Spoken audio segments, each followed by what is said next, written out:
Assalamualaikum warahmatullahi wabarakatuh. Di sini kelompok kita akan mempresentasikan tentang tugas besar pemodelan sistem.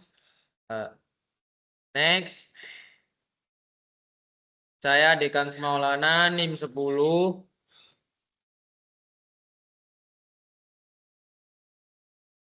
Saya Muhammad David Dwi Febrianto dengan NIM 42.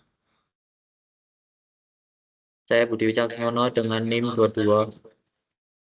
Dan saya Septian Fos Nur Ahmad, NIM 30.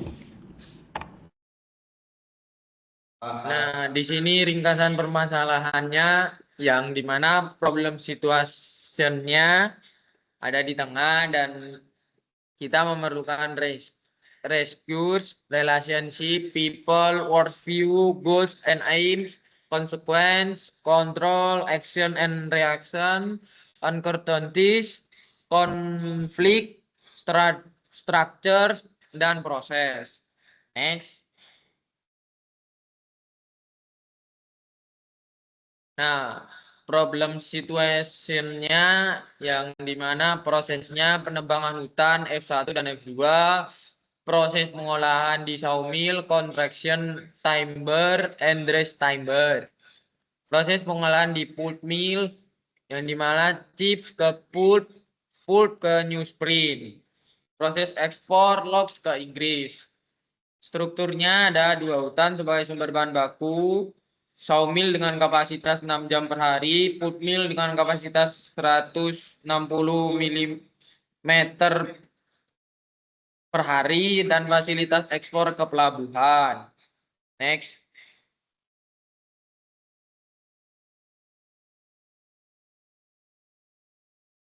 Untuk ridge diagramnya di sini ada 11 komponen yang memiliki 3 kategori, antaranya struktur, proses, dan relationship. Untuk komponennya hutan F1 dan F2, sawmill, pulp mill, dan fasilitas ekspor itu masuk ke struktur.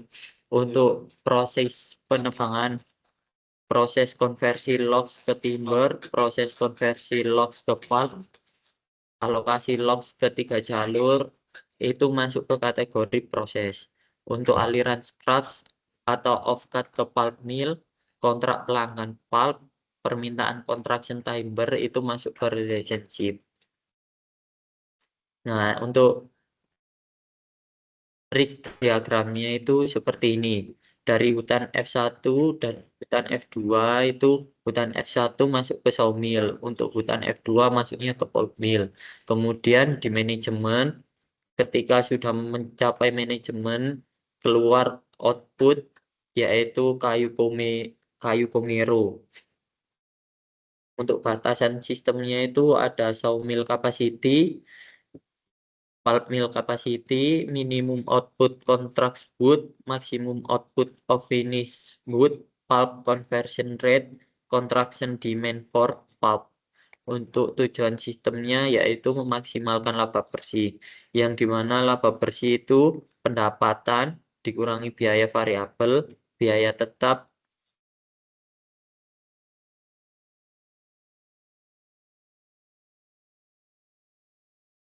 Untuk hierarki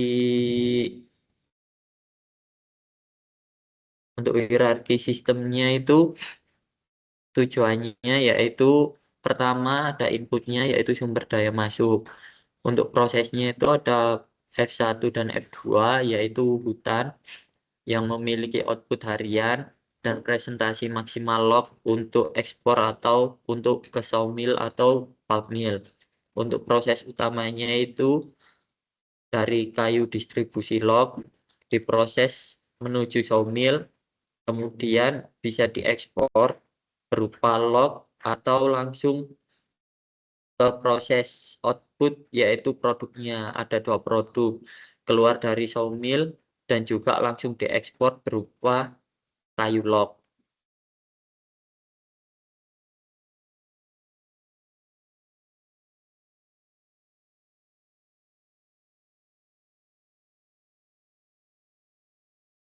Selanjutnya untuk identifikasi masalah.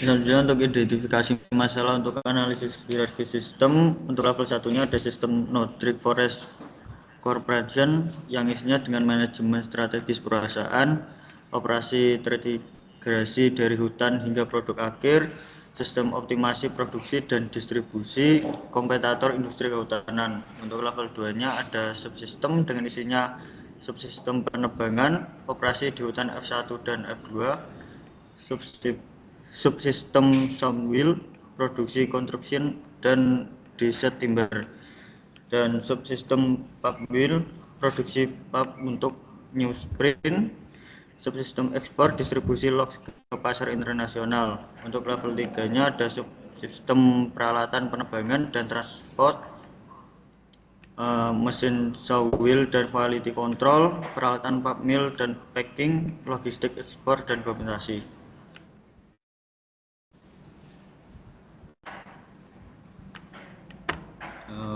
Selanjutnya ada analisis stakeholder dengan problem owner management NPC. Dengan isi memenuhi 3 kriteria problem owner, dengan isinya tidak puas dengan kondisi saat ini, memerlukan optimasi alokasi untuk meningkatkan profitabilitas, mampu menilai pencapaian goal, dapat mengukur maksimal untuk bersih harian.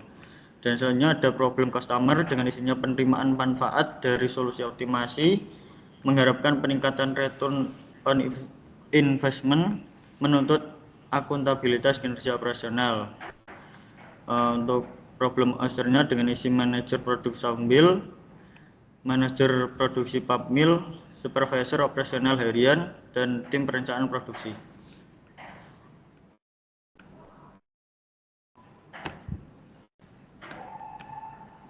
Baik, di sini ada 6 komponen masalah, yang dimana elemen masalah ini punya masing-masing masalahnya. Yang pertama itu pengambilan keputusan, yang dimana di sini tuh ada manajemen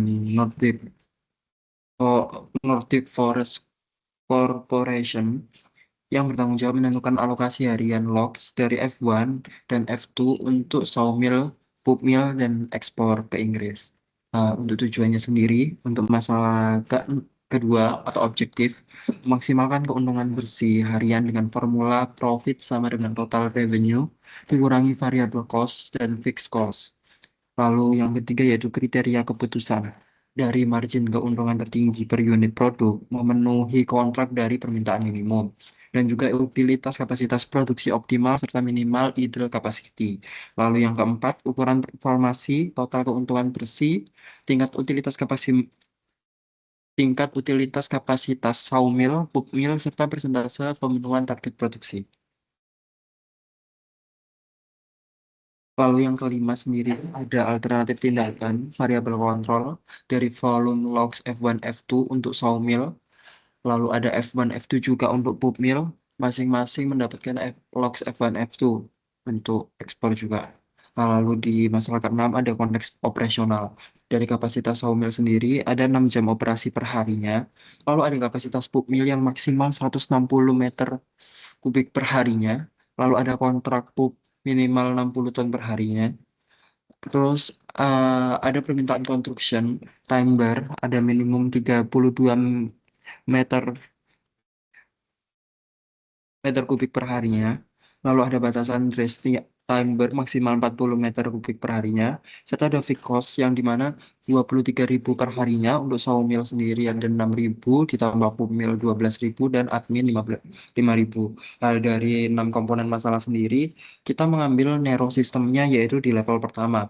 Yang dimana sistem Nordic Forest Corporation-nya itu eh, kemarin kan kita ngambil di level 0 karena terlalu luas masalah yang dilakukan dan terlalu luas juga masalahnya karena jangka internasional, jadi kita turun ke level 1 yang kita ambil karena ini fokus utama sendiri itu pertama manajemen strategis perusahaan dari strategis decision making, resource allocation policies, performance management, lalu ada operasional terintegrasi dari hutan hingga produksi akhir, dari end-to-end production process, supply chain management, quality control system, serta ada sistem optimasi produksi dan distribusi dari produksi planning, distribusi strategis, serta inventory in management.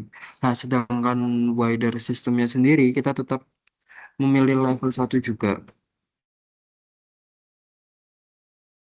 Bu, mungkin bisa dilanjut.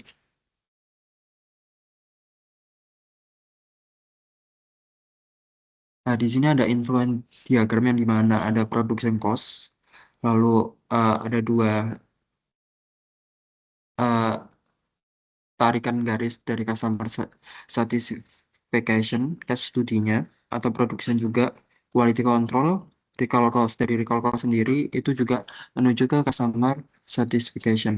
Dan juga ada demand forecast yang menuju ke production dan quality control. Mungkin bisa next. Nah, ini model matematisnya yang di mana ada simbol Z, X1, X2, X3, X4, X5, X6. Di sini ada CD, DT, P, S, FC, VC, dan TR. Nah, dari keterangan itu ada satuannya masing-masing.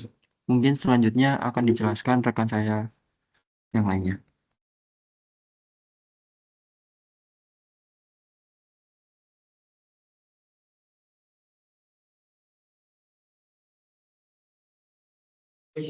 Untuk rincian model matematisnya itu di sini kita max Z itu rumusnya TR dikurangi VC dikurangi FC. Komponen revenue-nya yaitu TR sama dengan 200 buka kurung X5 tambah X6 ditambah 150 CT ditambah 300 DT ditambah 340 B. Untuk komponen variabel cost VC yaitu harvesting dan transport cost ditambah processing cost VC. Untuk perhitungannya seperti yang di bawah ini. H1 dikali X1 tambah X3 tambah X5 ditambah H2 dikali X2 tambah X4 tambah X6 ditambah 15 CT ditambah 25 DT ditambah 40 P. Untuk fixed cost-nya yaitu 6.000 ditambah 12.000 ditambah 5.000 sama dengan 23.000 euro per hari. Untuk rincian model matematisnya sendiri ini kita langsung implementasikan ke Google Colab yang dimana outputnya sendiri yaitu total objective value-nya yaitu 120,0.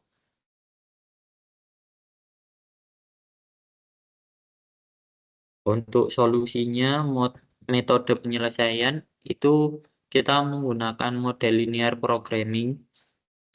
Ini dapat menyelesaikan atau digunakan untuk metode simplex, software optimasi, graphical method. Untuk langkah-langkahnya yaitu kita input semua parameter dari data tabel yang tersedia, kemudian formulasi complete model dengan semua constraint. Kemudian yang ketiga, solve menggunakan software optimasi pilihan. Yang keempat, analisis sensitivitas untuk parameter kritis.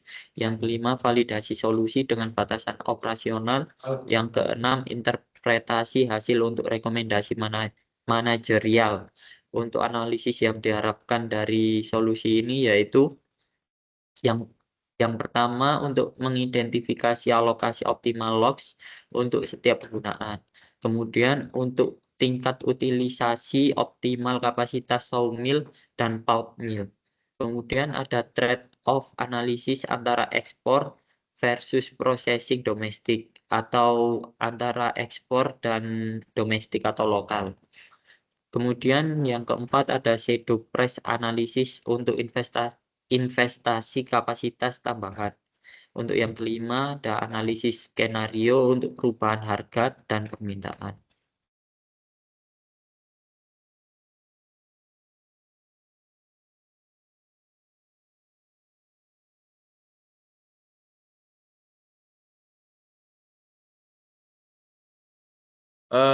Sekian presentasi dari kelompok kami, kurang lebihnya mohon maaf. Wabillahi taufiq wal hidayah. Wassalamualaikum warahmatullahi wabarakatuh. Waalaikumsalam.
No.